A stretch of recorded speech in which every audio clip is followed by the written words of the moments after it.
Okay, welcome to Wednesday, 3rd of February. Today we're looking at can I use rhyme? So before that, we are just going to look at our spelling rule. So our spelling rule are the sort of two endings we're going to look at. The first one is sure or sure. So it's words that end with that sound. So words that end with sure at the end and are also spelt S-U-R-E. So I don't know if you can pause the video and just have a think of how many words you can write down that end with those letters, that end with that sound, sure. So just pause the video now and see if you can think of any words that end like that.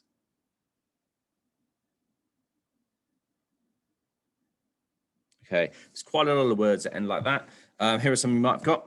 So we've got treasure, pleasure, measure, enclosure, leisure. So they all end in that same sound, sure.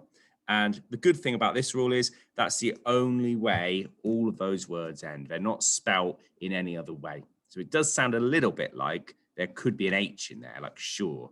But fortunately, there are no words in the English language that have that S-H-U-R-E ending. It doesn't exist. So you can be sure if you hear that sound, sure, pleasure, measure, enclosure, it's always going to end S-U-R-E. The other ending we're going to look at is ending ture, T-U-R-E. So again, can you just pause the video and think, can you think of any words that end in that sound, ture?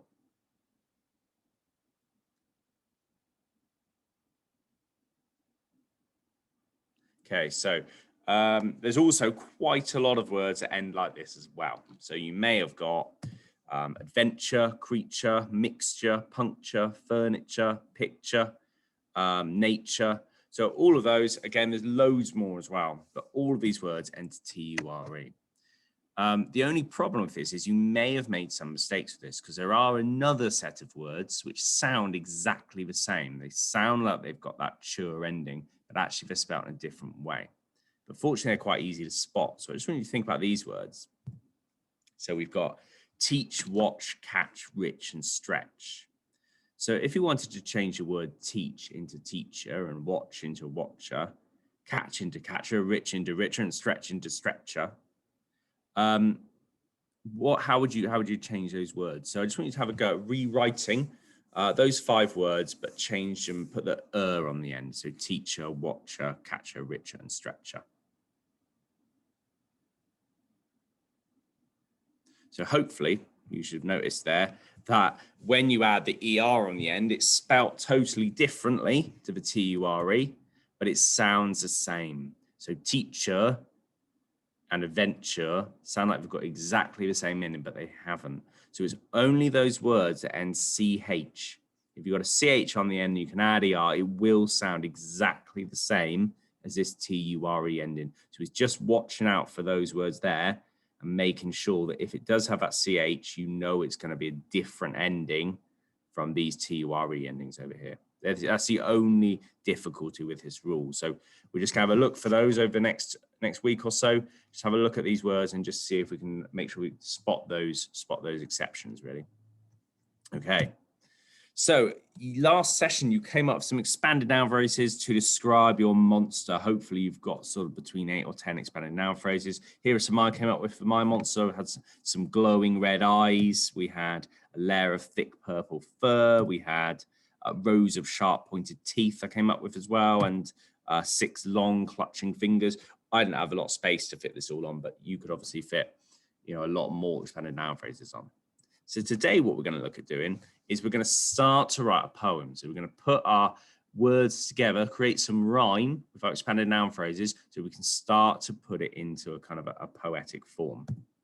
There you go. Yeah, we're going to think about creating rhyme because we're going to use our descriptions to create monster poems. Now, there's a very simple trick when it comes to rhyming, which sounds fairly obvious when you say it, but actually a lot of people don't do it. And it is choose words that are easy to rhyme with on the ends of lines.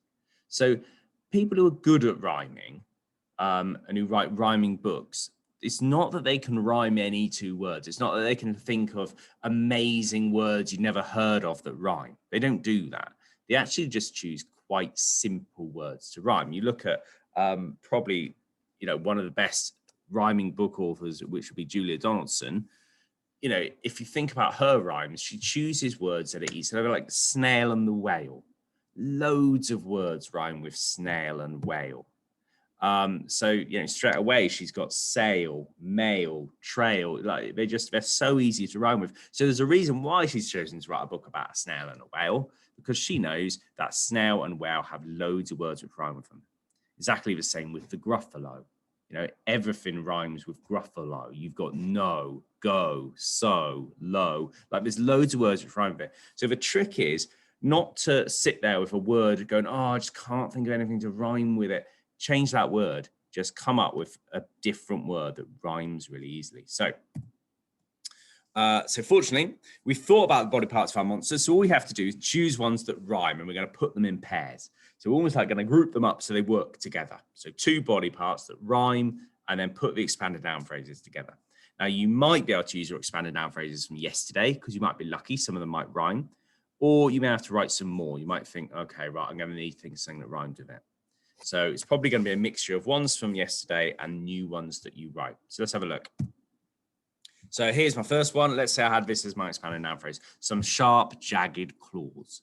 So what I'm going to think of is, right, what rhymes with claws? What body part might rhyme with claws? And straight away I could think, oh yeah, jaws. That works. So I've got claws which rhyme with jaws. Now I haven't already written a expanded noun phrase about jaws, but I could quickly come up with one. And I'm going to come up with a pair of drooling jaws. So here's my first pair. These two are like buddies, these expanded noun phrases. They're friends. They can stick together because they rhyme, and they can just go together on your page as a little pair there. So some sharp, jagged claws, a pair of drooling jaws. Love it. Let's look at my next expanded noun phrase. I'm going to pick one. A pair of bat-like wings. That's going to describe my monster. Now, what rhymes with wings? So I've got rings. I've got things. I've got sings. There are things that rhyme with wings. So, I mean, if I try and put them together, thing is, I like the way it sings. Doesn't really work. Lots of diamond rings. It doesn't really go with my monster. Scales, tails, and other things. No, it's not great. And although wings does rhyme with a lot, actually, there's not really a body part it rhymes with. So I'm not going to sit here all day thinking of something that rhymes with wings, a body part. I'm just not going to do it.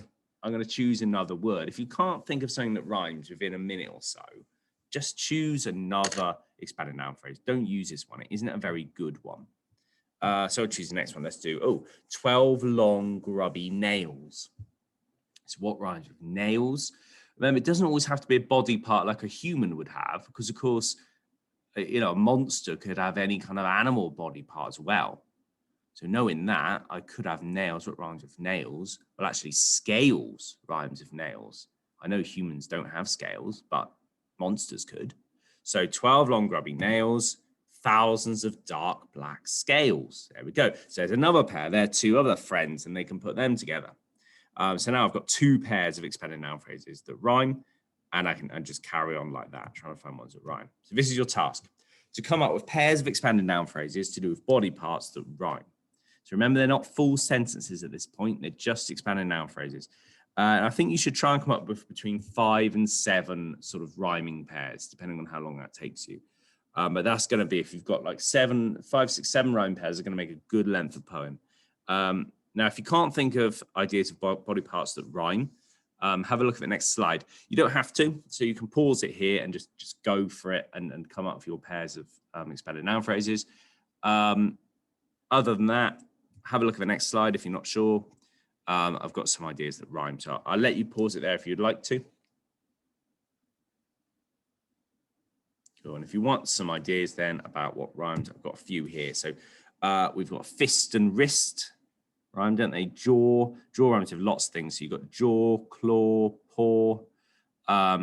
Roar and snore I put in. I know they're not body parts, but actually, if you think about a monster, you might describe its roar, or if he was sleeping in a cupboard or something, you might describe a snore of him. So I'll put that in anyway. Chin, again, rhymes quite a lot. Chin, skin, grin, shin. Eye and thigh rhyme. Lip and fingertip. Nose, toes, and elbows. They all rhyme. Scales, nails, and tails. It's kind of difficult because you wouldn't normally say tails, you'd say tail, but then you don't want to say scale, you'd say scales. So it might not always work there unless you invented more than one tail for your monster, which is, of course, perfectly fine. Thumb and tum, cheek and beak. Again, thinking about that monsters may not always have human features, they may have animal features. So having like a beak or a paw or a claw might work quite well. So going to leave out there. So I'm looking forward to seeing some of your pairs of expanded noun phrases that rhyme.